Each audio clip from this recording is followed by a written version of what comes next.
Bienvenido a tu canal Elohim. Hoy estaremos adentrándonos en la Parashá Vayehi y Vivió, una porción cargada de legado, bendición y revelación profética. Te invitamos a tomar tus notas y abrir tu corazón, porque profundizaremos en las Escrituras para descubrir verdades que trascienden generaciones. Vayehi no solo nos habla del final de la vida de Jacob, sino del poder de terminar bien, de bendecir con visión eterna y de caminar delante del Eterno con fidelidad hasta el último aliento. El corazón del justo nunca se arraiga en tierra ajena. Jacob había vivido 17 años en Egipto, los años más estables y seguros de su vejez. Allí tuvo alimento, protección, honra y descanso después de una vida marcada por peregrinaje, pérdidas y conflictos. Sin embargo, cuando se acercaron los días de su muerte, su corazón reveló algo crucial. Egipto nunca fue su hogar. Aunque su cuerpo reposó allí por años, su espíritu seguía anclado a la promesa del Eterno. Esto nos enseña que el justo puede habitar en lugares de abundancia sin permitir que esos lugares se conviertan en su destino final. La fe verdadera no se define por dónde vivimos, sino por a qué promesa pertenecemos. Jacob entendía que Egipto era provisión, pero Canaán era herencia. Egipto era refugio temporal, pero la tierra de sus padres era el lugar del pacto.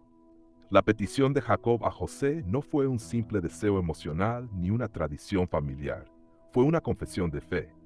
Al pedir no ser enterrado en Egipto, Jacob estaba proclamando que su identidad no estaba determinada por el sistema que lo sostenía, sino por el Eterno que lo había llamado. El justo no permite que la comodidad presente reescriba su historia espiritual. Jacob había sido transformado por el Eterno desde Betel hasta Peniel, y esa transformación lo había convertido en un hombre que sabía discernir entre provisión y pertenencia. Este pasaje nos confronta con una pregunta profunda. ¿Estamos viviendo agradecidos por lo que el Eterno nos da, pero conscientes de que no todo lo que nos da es nuestro destino final? Egipto representa en la Escritura un lugar de poder, estructura, seguridad humana y recursos abundantes, pero también un sistema que no nace del pacto. Jacob no desprecia a Egipto, pero tampoco se rinde a él. El justo no odia la tierra ajena, pero tampoco se enamora de ella. Vive allí con discernimiento, sabiendo que su raíz no puede profundizar en un suelo que no fue diseñado para su llamado. Jacob sabía que si su sepultura quedaba en Egipto, su testimonio quedaría atado a una historia incompleta. Por eso, incluso al final de su vida, se aferra a la promesa dada a Abraham e Isaac, declarando que su esperanza no muere con él, sino que sigue viva en lo que el Eterno hará después. Cuando Jacob habla de misericordia y verdad, está usando un lenguaje de pacto. No le pide a José un favor, le pide fidelidad a una historia que comenzó antes de ambos. El justo entiende que su vida no es solo suya, sino parte de un relato mayor que el Eterno está escribiendo a través de generaciones. Enterrar a Jacob en Canaán era una declaración profética. Aunque ahora estamos en Egipto, no pertenecemos aquí para siempre. Esto enseña que la fe madura no vive obsesionada con el presente, sino alineada con el futuro que el Eterno prometió, aun cuando ese futuro no se vea con los ojos naturales. Jacob se inclina sobre la cabecera de la cama en un gesto de adoración, no porque todo haya sido perfecto, sino porque su corazón está en paz. Ha vivido como peregrino y muere como adorador. El justo puede cerrar los ojos en tierra ajena sin perder su identidad, porque nunca permitió que esa tierra se metiera en su corazón. Este acto final nos muestra que la verdadera estabilidad no viene de dónde vivimos, sino de a quién pertenecemos. El justo no necesita controlar el mañana porque confía en que el Eterno cumplirá su palabra más allá de su propia vida. Este pasaje nos recuerda que el pueblo del Eterno siempre ha sido un pueblo en tránsito. Abraham salió, Isaac habitó, Jacob peregrinó, y aún en Egipto siguieron siendo extranjeros con promesa. El corazón del justo nunca se acomoda tanto que olvide el llamado, ni se establece tanto que pierda la expectativa. Vive agradecido por el pan de hoy, pero espera la herencia de mañana. Jacob no pidió riquezas ni monumentos, Pidió identidad, memoria y fidelidad al pacto. Esa es la marca de un corazón que no se arraiga en tierra ajena.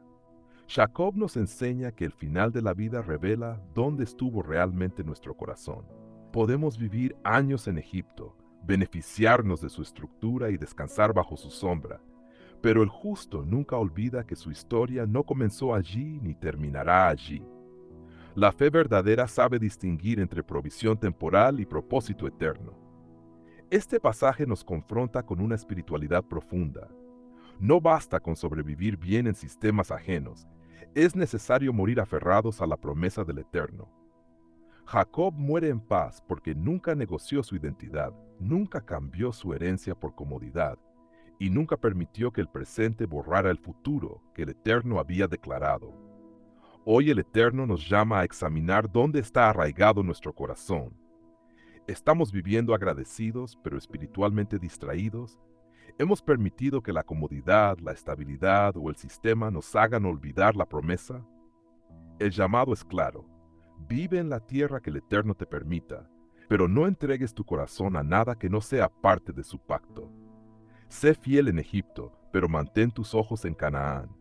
Que cuando llegue el momento de cerrar los ojos, podamos hacerlo como Jacob, en adoración, en paz y con la certeza de que nunca pertenecimos a tierra ajena, sino al propósito eterno del Eterno.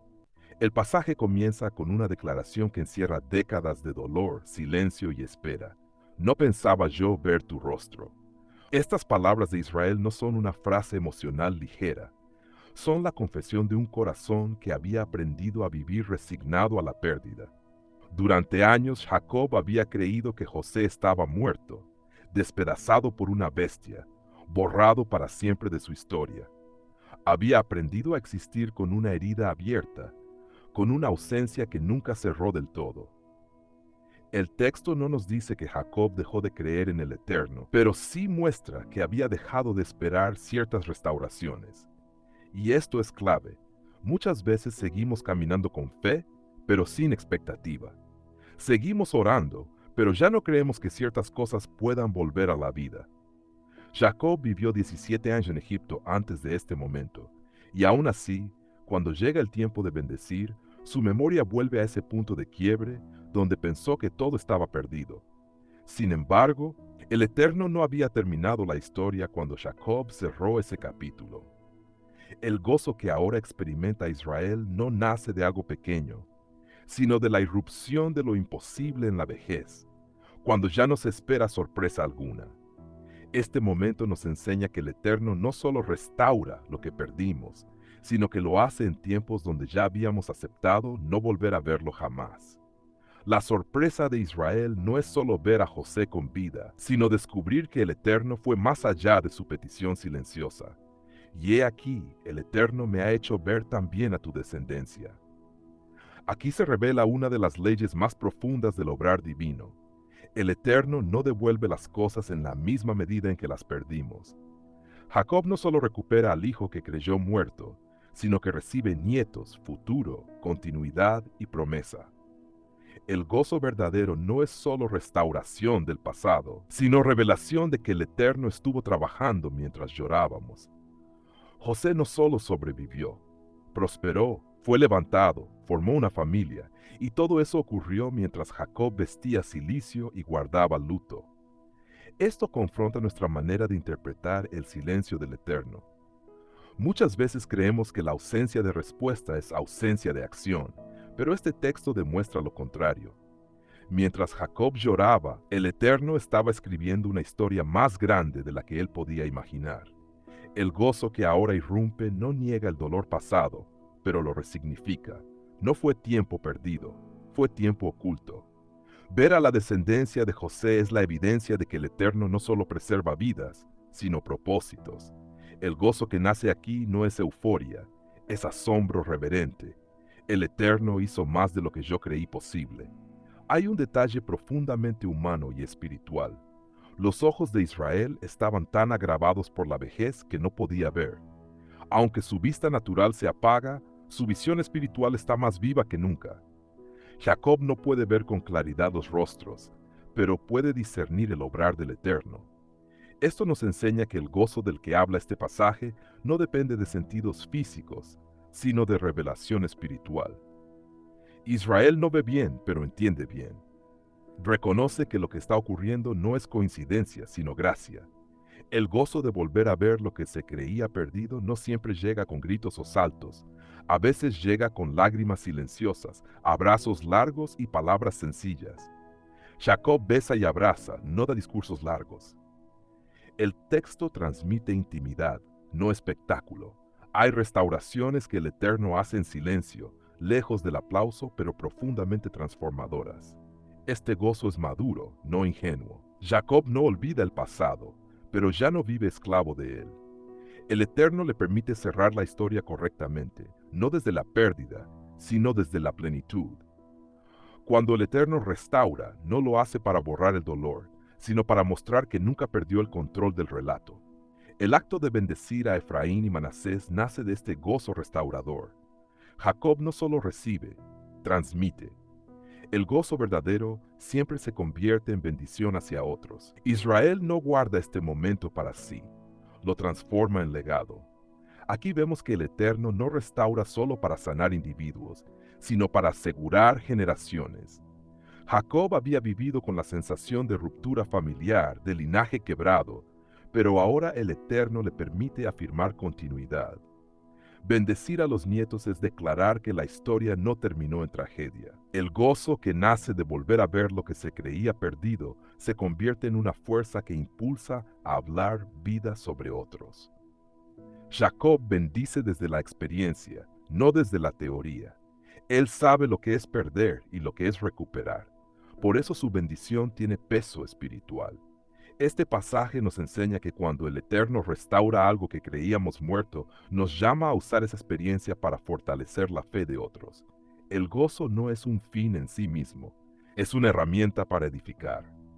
Este texto también confronta nuestras expectativas limitadas.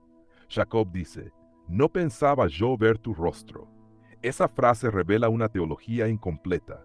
Jacob había reducido el futuro a lo que su experiencia pasada le permitió imaginar. Y sin embargo, el Eterno no se ofende por esa confesión, la transforma. El Eterno no reprende a Jacob por haber perdido la esperanza en ese punto.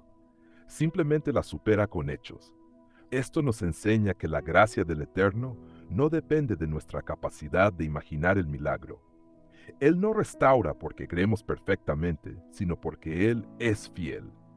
El gozo que llega aquí no es mérito humano, es misericordia divina. Ver lo que no se esperaba volver a ver es una invitación a revisar nuestras propias renuncias internas. ¿Qué cosas hemos declarado perdidas para siempre? ¿Qué áreas hemos cerrado en nuestro corazón diciendo, eso ya no? Este pasaje nos llama a reconocer que el Eterno sigue escribiendo incluso cuando nosotros dejamos de esperar. Finalmente, el gozo de Israel no lo distrae de la adoración. Todo el pasaje está impregnado de reconocimiento al Eterno. No hay exaltación del hombre, ni del poder, ni de Egipto. Hay gratitud. Jacob entiende que este momento no es producto de suerte, sino de pacto. El Eterno que lo sostuvo desde su juventud hasta la vejez es el mismo que ahora le concede ver lo imposible. Este gozo no lo desarraiga de la fe, lo afirma en ella. Ver lo que no se esperaba volver a ver no produce orgullo, produce humildad. Jacob no dice, yo tenía razón, dice el Eterno fue bueno. Aquí aprendemos que el verdadero gozo espiritual no nos centra en nosotros, sino en la fidelidad del Eterno a lo largo del tiempo. El gozo de Israel no nace de la ausencia de dolor, sino de la fidelidad del Eterno en medio del dolor. Este pasaje nos recuerda que hay restauraciones que llegan tarde para nuestras expectativas, pero justo a tiempo para el propósito del Eterno. Jacob no recuperó a José cuando era joven, lo recuperó cuando ya no lo esperaba. Y ese es precisamente el punto. El Eterno no está limitado por nuestros relojes emocionales. Él restaura cuando la historia puede ser entendida con madurez. Ver lo que nunca se esperaba volver a ver no es solo una experiencia emocional, es una revelación espiritual que redefine el pasado y asegura el futuro. El Eterno no solo devuelve personas, devuelve sentido, propósito y esperanza. Nada que fue entregado al Eterno con lágrimas queda fuera de su memoria. Hoy este pasaje nos llama a examinar nuestro corazón. ¿Qué cosas has declarado muertas que el Eterno aún no ha cerrado? ¿Qué áreas has aceptado como pérdidas definitivas solo porque el tiempo pasó? El Eterno sigue siendo especialista en sorprender a los cansados, en restaurar a los que ya no esperan. No se trata de forzar esperanza, sino de rendirle al Eterno incluso aquello que dimos por perdido. Tal vez no vuelva como lo imaginaste, pero volverá con propósito.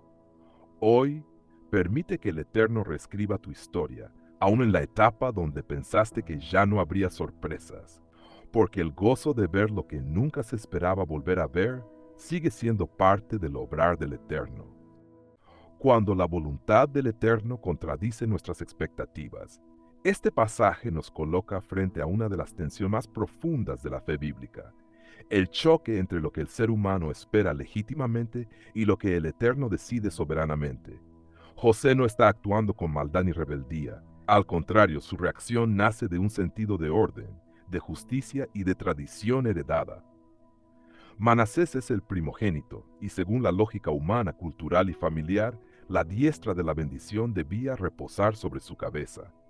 José ve a su padre anciano con la vista debilitada y asume que se trata de un error. Pero aquí la escritura nos confronta con una verdad incómoda. No todo lo que parece un error es falta de visión. A veces es todo lo contrario. El Eterno no está atado a nuestros esquemas, ni siquiera a los que nacen de la tradición bíblica misma. Jacob no está confundido, está discerniendo.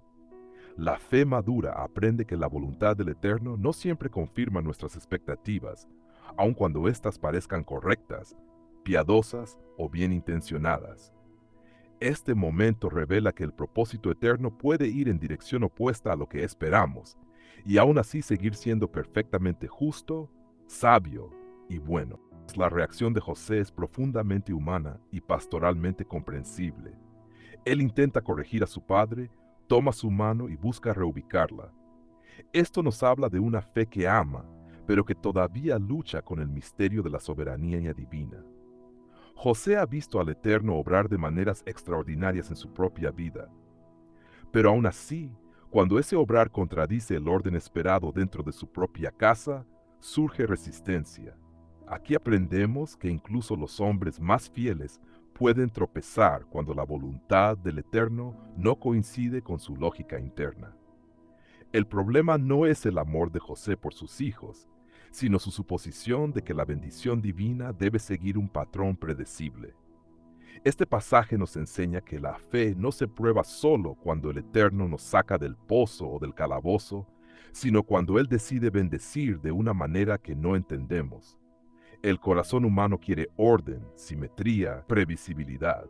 El Eterno, en cambio, revela su gloria al mostrar que su elección no depende de jerarquías humanas, sino de designios eternos que muchas veces solo se comprenden con el tiempo.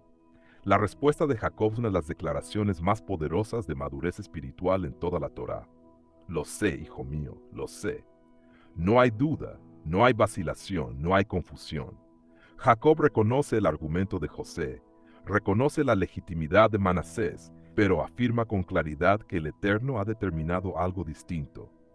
Aquí se revela una fe que ya no necesita justificar cada decisión, porque descansa en una vida entera de caminar con el Eterno. Jacob ha sido engañado, ha huido, ha luchado, ha llorado y ha esperado. Ahora, al final de sus días, su discernimiento es más claro que nunca. Este momento nos enseña que la verdadera visión espiritual no siempre coincide con la fuerza física o la claridad visual. A veces, cuando los ojos del cuerpo se debilitan, los ojos del espíritu ven con mayor precisión. La voluntad del Eterno no se negocia, no se corrige y no se adapta a nuestra comodidad emocional. Se acepta, se honra y se proclama, aun cuando cause desconcierto en quienes nos rodean. Este pasaje se inscribe dentro de un patrón bíblico que atraviesa toda la historia del pueblo del Eterno. Isaac fue escogido sobre Ismael, Jacob sobre Saúl, Judá sobre sus hermanos mayores, David sobre guerreros experimentados y ahora Efraín sobre Manasés. El mensaje es consistente. El Eterno no está obligado al orden natural, ni a la primogenitura, ni a la expectativa social. Él elige conforme a su propósito redentor. Esto no significa arbitrariedad, sino soberanía llena de intención. Cuando la voluntad del Eterno contradice nuestras expectativas, en realidad está revelando que su plan no gira alrededor de nuestra lógica, sino de su pacto. Este pasaje confronta a una fe superficial que solo confía cuando entiende, y nos invita a una fe madura que descansa incluso cuando no comprende. La pregunta no es si estamos de acuerdo con la decisión divina, sino si confiamos lo suficiente como para someternos a ella sin intentar corregirla.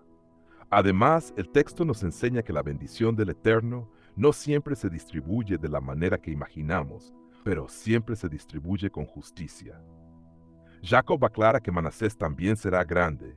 No hay rechazo, no hay desecho, no hay desprecio. Sin embargo, hay diferencia de propósito. Esto es crucial para una comunidad de fe. No todos reciben la misma asignación, pero todos reciben gracia. La comparación nace cuando creemos que la bendición debe ser idéntica para ser justa. El Eterno, en cambio, reparte conforme a su diseño. Este pasaje sana la herida de quienes sienten que no ocuparon el lugar esperado y confronta a quienes creen que merecen más por su posición. La voluntad del Eterno redefine el éxito, la herencia y la grandeza. Aquí aprendemos que la verdadera bendición no es ocupar el primer lugar, sino estar alineado con el propósito eterno. Finalmente, Jacob levanta la mirada más allá del momento y declara una verdad escatológica. He aquí yo muero, pero Dios estará con vosotros y os hará volver. La escena no termina en Egipto, ni en la bendición inmediata, sino en la promesa futura. Cuando la voluntad del Eterno contradice nuestras expectativas presentes, es porque Él está apuntando a un cumplimiento mayor. Jacob enseña que la fe no se ancla en el ahora, sino en la promesa. Este pasaje nos invita a soltar la necesidad de entenderlo todo y abrazar la certeza de que el Eterno siempre está obrando para llevarnos de regreso al lugar que Él prometió. La soberanía divina no es fría ni distante, es fiel, constante y profundamente redentora. Génesis 48 nos enfrenta con una verdad que atraviesa toda la vida espiritual. El Eterno no consulta nuestras expectativas antes de cumplir su propósito. Muchas veces esperamos que su voluntad confirme nuestras suposiciones, pero Él prefiere transformar nuestro entendimiento. La fe madura no es la que siempre entiende, sino la que confía cuando no comprende. Jacob nos enseña que discernir la voluntad del Eterno requiere una vida rendida, no una mente brillante. Cuando soltamos la necesidad de controlar el resultado, comenzamos a experimentar la paz de saber que su plan es más alto que el nuestro. La soberanía del Eterno no minimiza nuestro dolor ni nuestras preguntas, pero sí les da un sentido eterno. Hoy el Eterno te pregunta, ¿estás dispuesto a confiar en su voluntad aun cuando contradiga lo que esperabas? ¿O sigues intentando mover su mano para que bendiga conforme a tu lógica? Tal vez estás viviendo un momento donde sientes que el orden se invirtió, donde no recibiste lo que creías merecer, donde el camino no fue como lo planeaste. Este pasaje te llama a descansar. El Eterno no se equivoca. Su diestra sabe exactamente dónde debe reposar.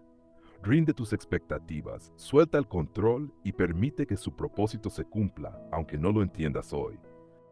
Hasta que venga Shiloh, significado profético del Mesías.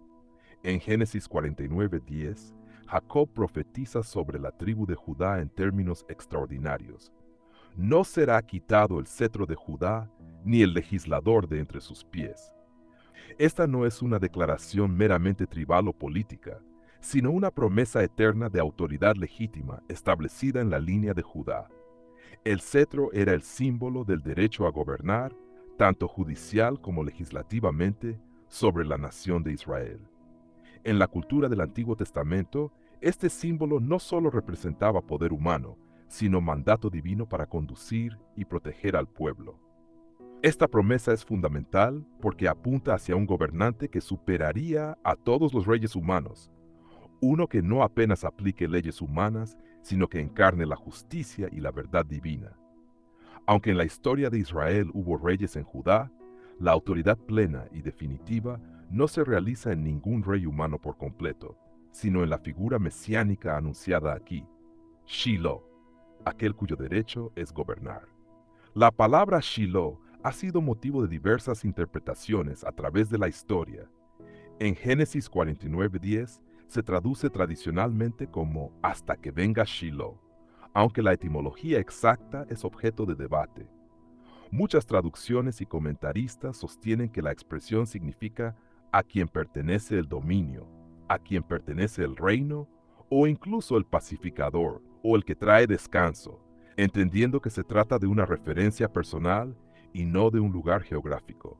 El significado básico que se desprende de las interpretaciones más aceptadas es que este no es un título común, sino una referencia mesiánica que apunta a la venida del Rey prometido, aquel que no solo ejercerá autoridad real, sino que traerá verdadero descanso, justicia y paz.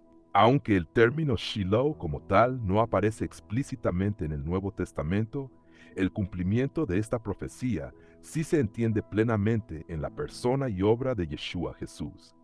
El Evangelio de Lucas recoge el anuncio del ángel a María. El Señor Dios le dará a él el trono de David su padre, y reinará eternamente sobre la casa de Jacob. Esta declaración directamente conecta el linaje davídico y por ende la bendición de Judá con Yeshua como Rey eterno.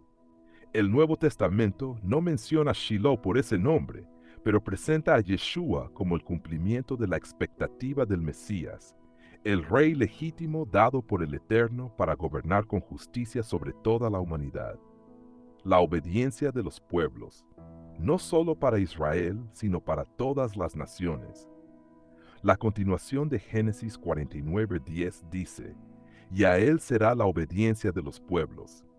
Esta frase es clave para el entendimiento universal de la misión del Mesías. La promesa no se limita a Israel, sino que anticipa que las naciones serían atraídas al Mesías, que él sería aceptado por pueblos diversos, no por dominio forzado, sino por reconocimiento voluntario de su autoridad divina. En el libro de Apocalipsis vemos visiones del final de los tiempos, donde toda nación, tribu, pueblo y lengua adoran al Mesías. También, incluso en los evangelios antes de la ascensión de Yeshua, él mismo dice que su propósito es reunir a todos los hijos de Dios dispersos. Esto muestra que el mandato antiguo de Jacob incluye una realidad global, no solo histórica. Otra dimensión del término Shiloh es su posible significado de el que trae tranquilidad o paz. Interpretaciones antiguas y rabínicas han asociado este término con la idea de paz y reposo para las naciones rotas por el pecado. Tradicionalmente, el Mesías es visto como príncipe de paz, como lo llama el profeta Isaías, aquel que restituye lo que el hombre había perdido desde Adán y Eva, comunión con Dios, justicia restaurada y reconciliación plenamente efectiva. El Nuevo Testamento refuerza esta dimensión al presentar a Yeshua no solo como rey, sino como puente de paz entre Dios y la humanidad y entre los hombres mismos, un reinado que tendrá plenitud en la era venidera cuando se establezca el reino de Dios por completo. Finalmente, el anuncio de Shiloh nos recuerda que el Eterno trabaja a través de la historia humana, aun en medio de gobiernos imperfectos, reinos fallidos y tribus divididas, para cumplir su propósito eterno. El cetro permanece, no inmutable en un trono humano, sino asegurado en la promesa que encuentra cumplimiento supremo en Yeshua el Mesías. El llamado del Eterno a su pueblo no fue simplemente tener esperanza en un líder, sino confiar en aquel cuyo reinado trasciende la tierra y las generaciones, cuyo cetro de justicia es eterno y cuya palabra no falla. Esta esperanza nos da fortaleza en medio de las pruebas actuales, sabiendo que la historia no termina en caos, sino en la plena manifestación del reino del Eterno. La bendición de Jacob a Judá en Génesis 49:10 contiene una de las profecías mesiánicas más profundas de toda la Escritura. A través de la figura de Shiloh, la Biblia anuncia la venida de un rey cuyo derecho al gobierno no se basa en conquista humana ni en azar histórico, sino en la soberanía del Eterno sobre la historia. Aunque el nombre Shiloh no se repita explícitamente en el Nuevo Testamento, el cumplimiento de esta promesa se ve reflejado plenamente en Yeshua, quien nace de la tribu de Judá, y cuyo reinado eterno es reconocido tanto en la profecía del Antiguo Testamento como en la enseñanza de los Evangelios y las epístolas. Esta profecía revela que el Eterno tenía en mente desde los albores del pueblo de Israel no solo un gobierno terrenal, sino un gobierno eterno que trascendería fronteras y siglos, un reinado que atraería a todos los pueblos y consolidaría la obediencia bajo un solo rey. El cetro permanece en Judá hasta Shiloh, hasta aquel a quien pertenece por derecho el gobierno, la justicia y la salvación definitiva. Hoy te invito a meditar en esta verdad. El plan del Eterno no es casualidad, sino propósito eterno. Cada promesa desde Abraham, Isaac, Jacob y David encuentra su plenitud en Yeshua, el Mesías que cumple lo que fue anunciado con anticipación siglos antes de su venida. ¿Has reconocido a Yeshua como el Rey cuyo cetro es eterno? ¿Has rendido tu corazón ante aquel cuyo dominio no es temporal, sino para siempre? El mensaje de Shiloh no es solo historia antigua, es una llamada actual, a confiar en el Mesías que da paz verdadera, que gobierna con justicia y cuya autoridad no será removida. Permite que esta promesa transforme tu esperanza hoy. Aquel que tiene derecho sobre el cetro que es Yeshua, te invita a someterte a su reino, recibir su paz y vivir bajo su señorío eterno. La bendición de José, la rama fructífera junto al manantial.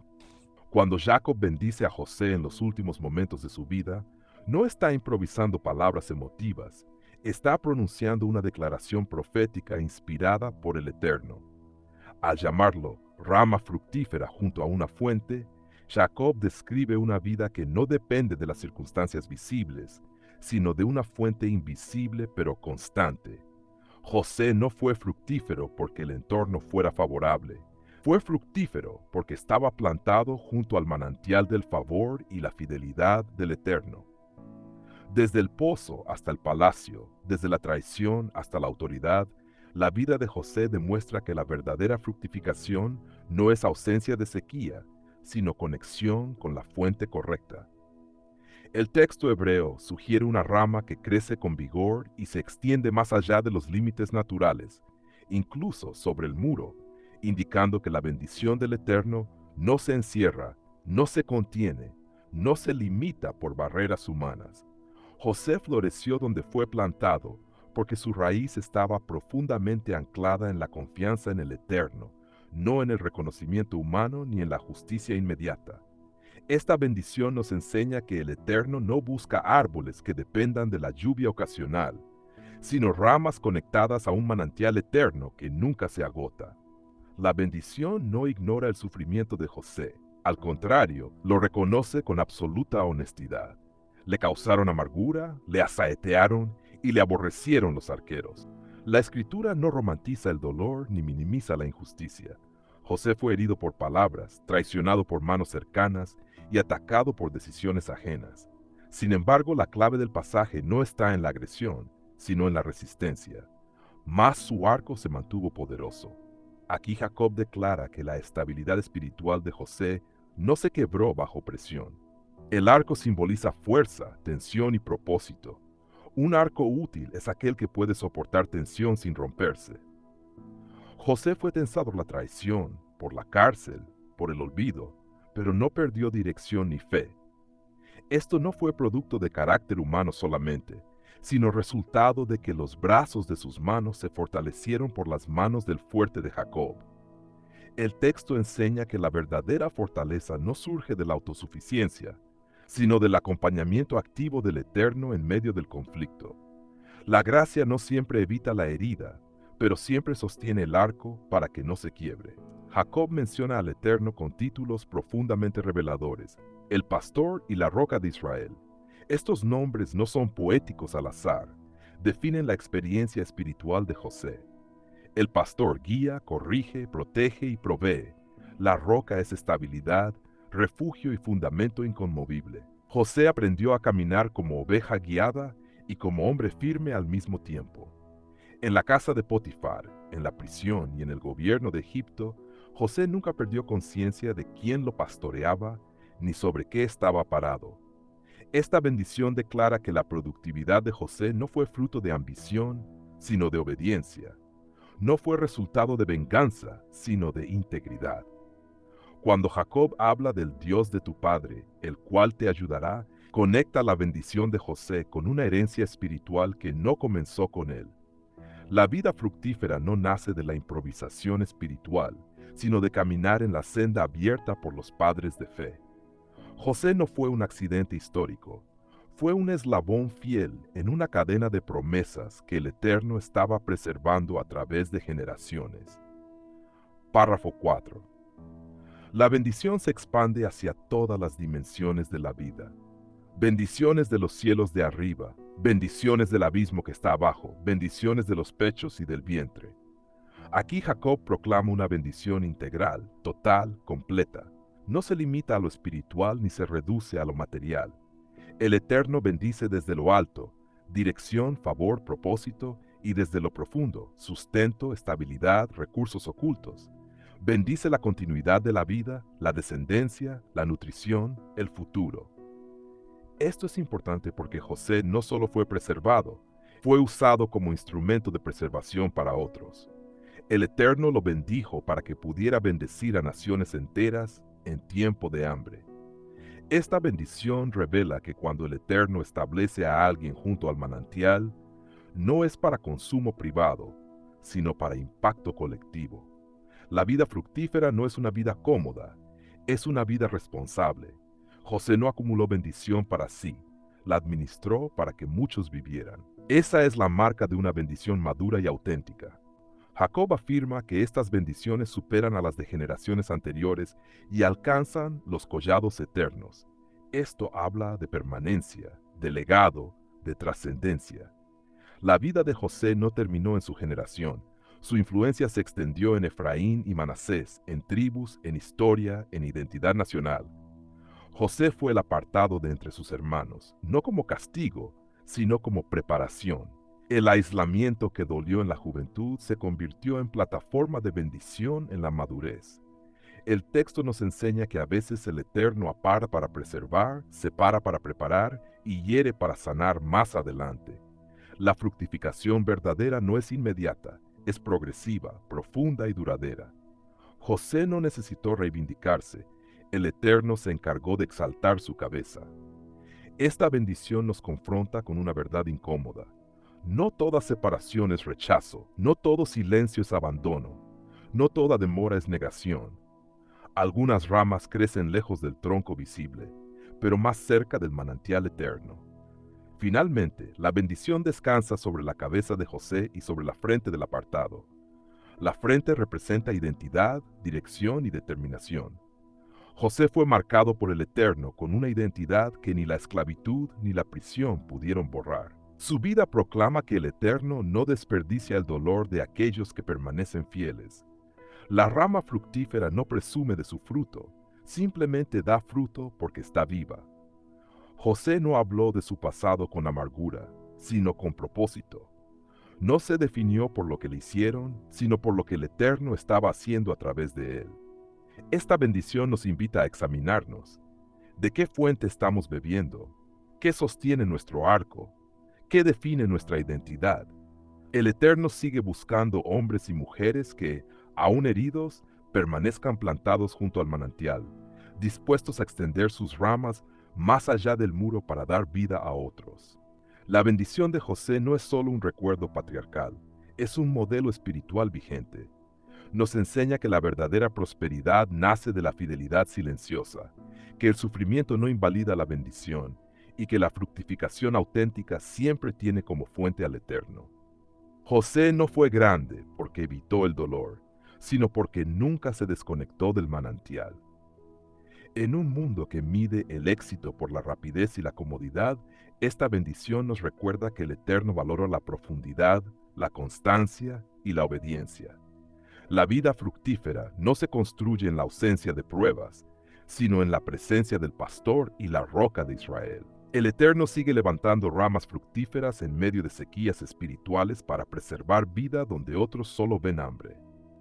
Hoy el llamado es claro y directo al corazón. Permanece junto al manantial. No permitas que la amargura corte tu raíz ni que las flechas rompan tu arco.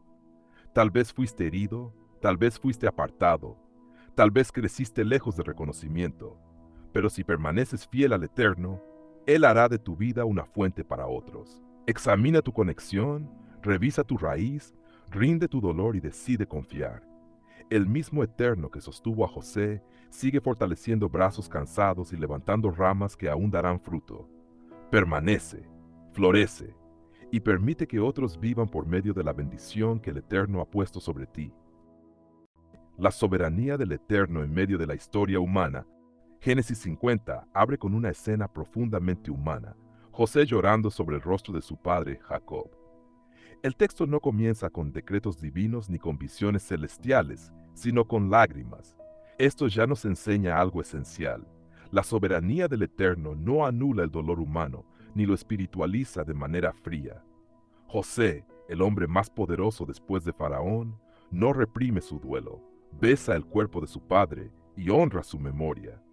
En ese llanto no hay debilidad, hay fidelidad. La Escritura nos muestra que el Eterno gobierna incluso los momentos más frágiles de la existencia humana. Jacob muere fuera de la tierra prometida, en Egipto, y sin embargo su muerte no significa derrota ni fracaso del plan divino. Al contrario, es parte del cumplimiento de una historia mayor. El Eterno no solo es soberano en los grandes actos visibles, sino también en los silencios, en los cierres de ciclo y en los momentos donde parece que todo termina. Aquí aprendemos que morir en tierra extranjera no significa haber vivido fuera de la voluntad del Eterno. La historia no se le escapa de las manos cuando sus siervos envejecen, lloran o mueren. Él sigue gobernando incluso cuando la escena parece final. El proceso de embalsamamiento y el extenso luto de 70 días revelan algo sorprendente. Una familia hebrea es honrada por todo Egipto. No se trata todavía de una nación, sino de un clan, pero uno al que el imperio más poderoso del mundo rinde respeto. Esto no ocurre por casualidad ni por mérito humano únicamente. Es el resultado de una vida alineada, a través de generaciones, con el propósito del Eterno. Abraham compró una tumba en Canaán creyendo en una promesa futura. Isaac permaneció en la tierra confiando en esa herencia. Jacob murió fuera, pero sin renunciar jamás a ella. Ahora incluso Egipto reconoce la dignidad de esta familia. La soberanía del Eterno se manifiesta aquí de forma paradójica. Su pueblo es extranjero, pero honrado. No posee la tierra, pero es respetado. No gobierna, pero es acompañado por carros, ancianos y oficiales. El Eterno muestra que Él puede inclinar los corazones de reyes sin que su pueblo tenga que luchar por reconocimiento. Antes de que llegue la opresión narrada en Éxodo, el Eterno deja claro que la historia de Israel no comienza en esclavitud, sino en promesa, honra y propósito. Nada de lo que vendrá será improvisado. José actúa con una sabiduría profunda al pedir permiso a Faraón para cumplir el juramento hecho a su padre. No se rebela, no actúa impulsivamente, ni usa su poder para imponerse. Respeta las estructuras, aun sabiendo que su lealtad última es al Eterno y al pacto de sus padres. Aquí vemos que la soberanía del Eterno no elimina la responsabilidad humana, sino que la ordena. José entiende que honrar a su padre es también honrar al Eterno, y que cumplir un juramento es sagrado. La sepultura en Macpela no es un detalle sentimental, sino teológico. Jacob quiere ser enterrado donde reposan Abraham e Isaac porque cree que esa tierra sigue siendo su herencia, aunque nunca la haya poseído plenamente. El Eterno gobierna la historia no solo mediante milagros, sino mediante decisiones fieles tomadas en obediencia silenciosa. José podría haber enterrado a su padre en Egipto con todos los honores, pero eso habría traicionado la esperanza del pacto. La soberanía del Eterno se expresa cuando sus siervos eligen la fidelidad por encima de la conveniencia, incluso cuando nadie más lo exigiría. La procesión fúnebre que acompaña a Jacob hasta Canaán es impresionante. Carros, jinetes, ancianos de Egipto y toda la casa de José. Los cananeos quedan impactados por el lamento y llaman al lugar Abel Mizraim, el duelo de Egipto. Esto es profundamente simbólico. El Eterno permite que las naciones sean testigos de su obra incluso antes de que comprendan su alcance. Egipto llora a un patriarca que no es suyo, y Canaán recibe el cuerpo de un hombre que murió en el exilio, pero con esperanza. Aquí la soberanía del Eterno trasciende fronteras, culturas y sistemas políticos. Él usa incluso los rituales egipcios para llevar a Jacob al lugar exacto donde debía reposar. Nada se desvía del propósito original. La tumba en Macpela vuelve a ser afirmada como testimonio de fe en la promesa. Aunque Israel aún no es nación, el Eterno ya está asegurando el mapa espiritual de su futuro. La historia no avanza al azar. Cada entierro, cada viaje y cada lágrima están encajados en un diseño mayor que solo el Eterno ve completo. Después del entierro, José regresa a Egipto. Esto es clave. No se queda en Canaán, no huye del lugar donde el Eterno lo ha puesto. La soberanía del Eterno no siempre implica permanecer en el lugar ideal, sino ser fiel donde Él nos asigna. José vuelve a Egipto porque allí está su llamado, aunque Canaán sea la tierra prometida. Esto nos enseña que hay diferencias entre promesa y asignación temporal. El Eterno puede tenernos en Egipto hoy sin que eso cancele Canaán mañana. José entiende los tiempos, no adelanta procesos ni fuerza el cumplimiento. Confía en que el mismo Eterno que llevó a su padre a Canaán para sepultarlo, llevará a toda su descendencia cuando llegue el momento. Aquí se revela una fe madura, descansar en la soberanía del Eterno sin ansiedad por el control. La historia no depende de la prisa humana, sino del calendario divino. José vuelve a Egipto en paz porque sabe que el Eterno sigue gobernando, incluso cuando la promesa aún no se manifiesta plenamente. Este pasaje nos enseña que la soberanía del Eterno no se limita a los eventos extraordinarios, sino que se despliega en los procesos largos, a veces dolorosos, de la historia humana. Jacob muere, pero la promesa no muere. José llora, pero el propósito no se detiene. Egipto honra, pero no reemplaza la herencia. Canaán recibe un cuerpo, pero espera una nación. Todo está conectado por la mano invisible del Eterno. Él gobierna cuando parece que todo está quieto, cuando los capítulos se cierran y cuando el futuro aún no se ve claro. La historia bíblica no avanza a saltos caóticos, sino con una coherencia profunda que solo se entiende cuando se mira desde la fidelidad del Eterno. Este pasaje nos invita a confiar cuando no entendemos, a obedecer cuando no vemos, y a creer que incluso los finales aparentes son semillas de comienzos mayores. La soberanía del Eterno no se impone con ruido, sino que se revela con fidelidad a lo largo del tiempo. Génesis 50 no es solo un relato de muerte, sino una declaración poderosa de que el Eterno sigue siendo soberano cuando los patriarcas mueren, cuando las promesas parecen lejanas y cuando la historia entra en pausa. Nada se pierde, nada se improvisa, nada se desvía. El mismo Eterno que prometió a Abraham, sostuvo a Isaac, acompañó a Jacob y levantó a José, sigue gobernando cada generación. Su fidelidad no depende de nuestras emociones ni de nuestras circunstancias. Él escribe historia aun cuando nosotros solo vemos lágrimas. Hoy el llamado es claro y profundo.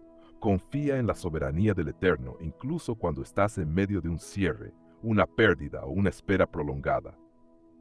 Tal vez estás en tu propio Egipto, lejos de lo que esperabas, enterrando sueños, despidiendo etapas o caminando sin respuestas claras.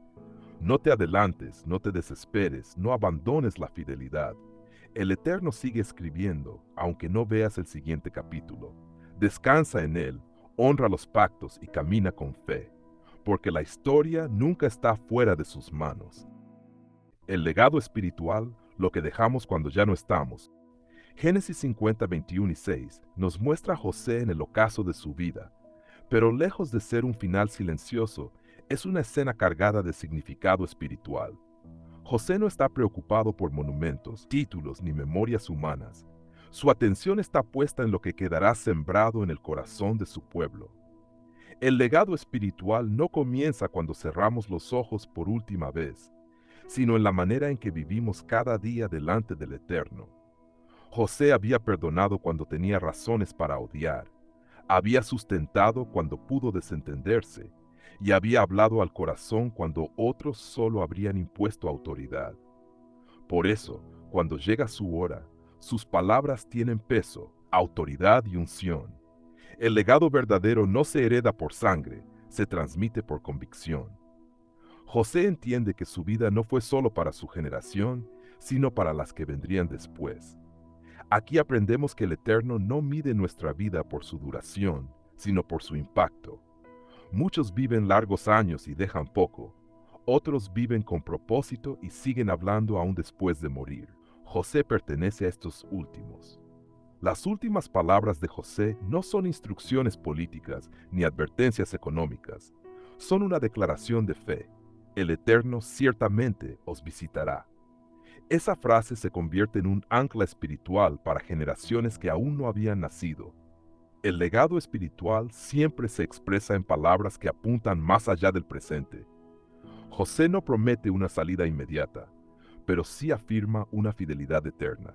En una tierra extranjera, donde Egipto parecía definitivo, José siembra esperanza.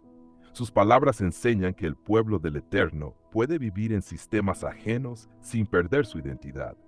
Un antiguo predicador dijo: "El mundo puede ser el escenario de nuestra vida, pero nunca debe convertirse en el dueño de nuestra esperanza". José entendió esto profundamente. Él sabía que Egipto no era el destino final, solo una etapa en la historia del Eterno con su pueblo. El legado espiritual no es decirle a la gente lo que quiere oír, sino recordarles quién es el Eterno cuando las circunstancias intentan hacerlo olvidar. Las palabras de José no resolvieron el exilio, pero sostuvieron la fe en medio de él. José había alcanzado una posición que muchos considerarían el clímax de una vida exitosa: poder, honra, estabilidad y reconocimiento. Sin embargo, su legado no invita a quedarse cómodamente en Egipto, sino a recordar la promesa hecha a Abraham, Isaac y Jacob. Aquí hay una lección profunda. El legado espiritual auténtico nunca se conforma con la comodidad temporal cuando hay una promesa eterna en juego. José muere próspero, pero no satisfecho con Egipto. Él entiende que el bienestar no sustituye el propósito. Por eso hace jurar a los hijos de Israel que llevarán sus huesos cuando el Eterno los visite. Sus huesos se convierten en un sermón silencioso, recordando que ese lugar no era hogar definitivo. Charles Spurgeon dijo una vez: "La fe que no mira más allá de esta vida es una fe demasiado pequeña para el Dios eterno". José vivió y murió con una fe grande. Enseñó que prosperar no es lo mismo que pertenecer, y que el pueblo del Eterno puede florecer sin olvidar de dónde viene ni hacia dónde va. Hay algo profundamente poderoso en la imagen de José embalsamado y puesto en un ataúd en Egipto. Humanamente hablando, parece una contradicción. El hombre de fe muere fuera de la tierra prometida, pero espiritualmente es una proclamación de confianza absoluta en el Eterno. José no necesitó ver el cumplimiento para creer en él. Su fe no dependía de resultados inmediatos, sino de la fidelidad del Eterno. El legado espiritual alcanza su mayor fuerza cuando se mantiene firme aun cuando no se ve la promesa cumplida. José enseña que creer no es poseer, sino confiar. Su ataúd en Egipto se convierte en una señal profética. Aquí no termina la historia. Cada generación que veía ese ataúd recordaba que había una promesa pendiente. Así José predicó incluso muerto. El legado espiritual no siempre se manifiesta en grandes discursos. A veces se expresa en decisiones finales que apuntan al futuro del pueblo del Eterno. La fe de José se negó a morir con él. El legado de José no fue individualista, fue comunitario. No dijo "el Eterno me visitará", sino "el Eterno os visitará". Su fe personal se convirtió en identidad colectiva. Aquí entendemos que el verdadero legado espiritual no gira alrededor del yo, sino del nosotros. José sabía que su historia personal estaba entrelazada con la historia del pueblo. Por eso, su herencia más grande no fue su posición en Egipto, sino su contribución a la memoria espiritual de Israel. Cada vez que el pueblo enfrentó opresión, esclavitud o desesperanza, la promesa de José seguía viva.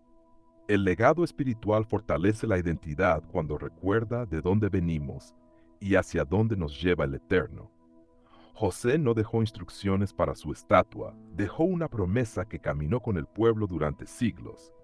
Ese es el tipo de legado que trasciende culturas, tiempos y circunstancias. Este pasaje nos confronta con una pregunta inevitable. ¿Qué quedará de nosotros cuando ya no estemos? José vivió de tal manera que sus últimas palabras tuvieron coherencia con toda su vida. No hubo contradicción entre lo que predicó al morir y lo que practicó al vivir. El legado espiritual no se improvisa al final, se cultiva en la fidelidad diaria.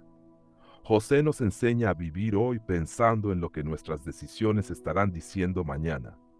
Cada acto de perdón, cada palabra de fe, cada elección de obediencia está construyendo un testimonio que otros heredarán. El Eterno busca hombres y mujeres que no solo vivan bien, sino que mueran en fe. José murió confiado, no porque todo estuviera resuelto, sino porque sabía en quién había creído. Su vida nos invita a evaluar si estamos dejando comodidad o convicción, seguridad temporal o esperanza eterna. El legado espiritual de José nos recuerda que la vida no se mide por lo que acumulamos, sino por lo que dejamos sembrado en la fe de otros. José no dejó riquezas, dejó esperanza. No dejó palacios, dejó promesas. No dejó poder, dejó dirección espiritual. Su vida nos enseña que el Eterno honra a quienes viven pensando más allá de sí mismos. Un legado espiritual auténtico no necesita aplausos, necesita fidelidad.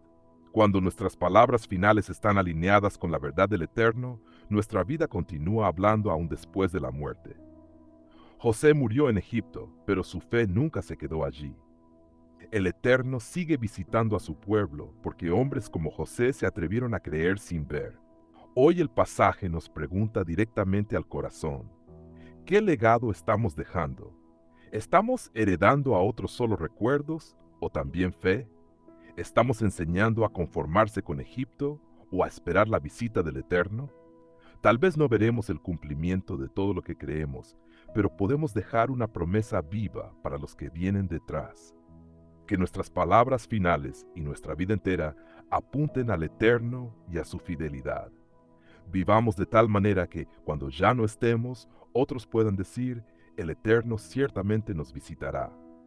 Llegamos al final de este estudio. Este fue tu canal Esh Elohim. Esperamos que la Parashá Vayehi haya sido una bendición para tu vida, así como un llamado a reflexionar sobre el legado que estamos construyendo delante del Eterno. Que las palabras de Jacob nos inspiren a vivir con propósito, a bendecir a otros con sabiduría y a permanecer fieles hasta el final. Que lo aprendido hoy no se quede solo en conocimiento, sino que se transforme en vida, obediencia y esperanza. Hasta la próxima porción y que el fuego del Eterno siga ardiendo en tu corazón.